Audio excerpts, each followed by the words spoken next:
So, you've probably seen the headlines. Apple is making some pretty significant moves with its iPhone production.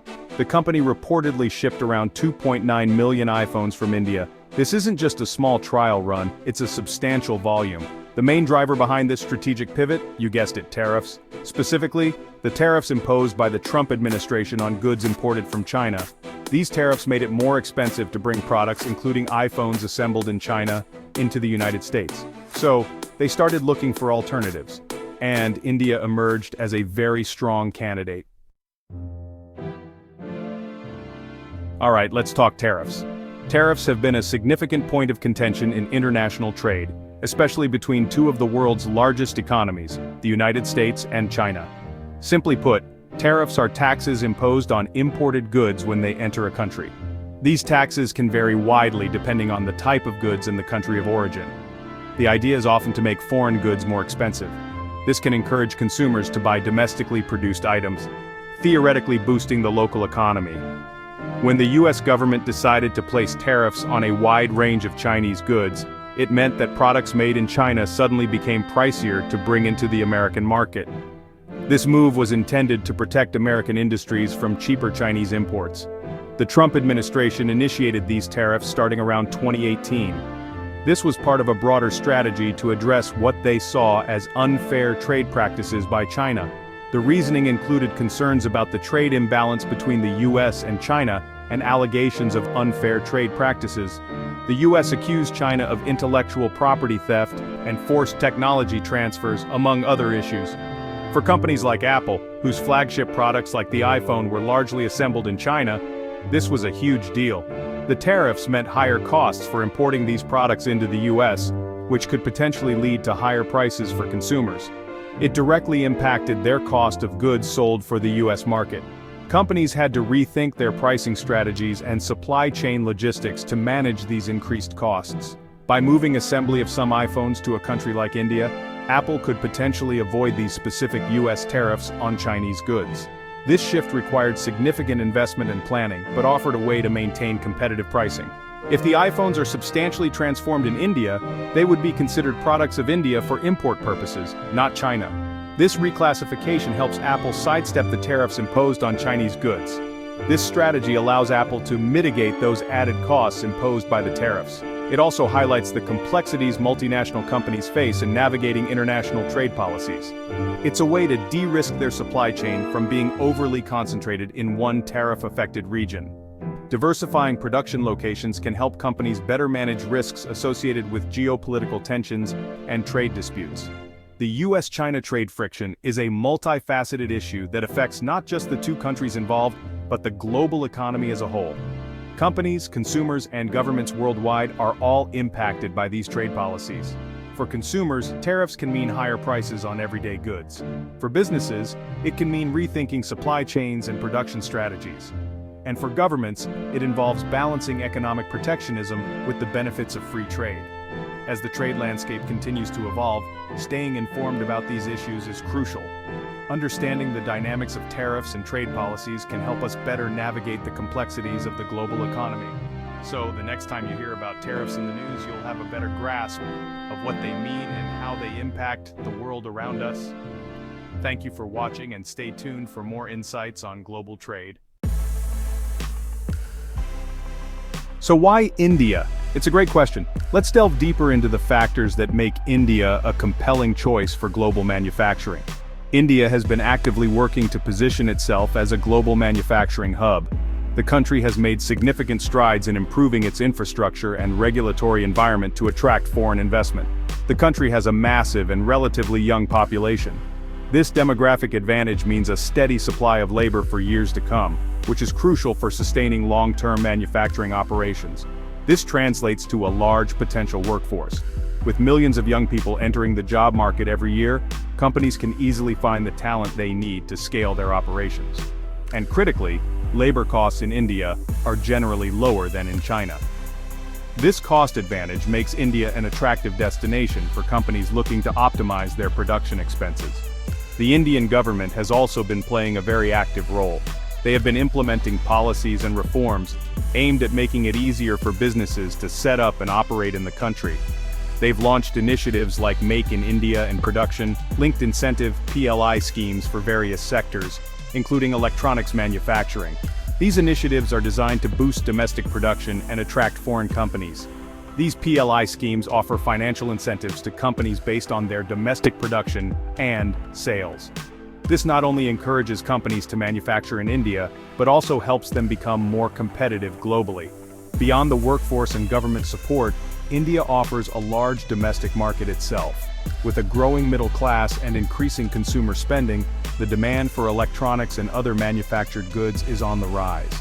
While these initial iPhone shipments from India might be targeted for export to dodge US tariffs, having a manufacturing base in India also helps Apple tap into the growing Indian consumer market. This dual advantage of serving both domestic and international markets makes India a strategic location for manufacturing. Apple's partners, like Foxconn, Wistron, and Pegatron, have been the ones setting up these assembly plants in India. These companies bring their extensive experience and expertise in mass-producing complex electronics, ensuring high-quality standards are met. They bring their expertise in mass-producing complex electronics to a new geography. This not only benefits Apple but also helps in the overall development of India's manufacturing capabilities, creating a win-win situation for all parties involved.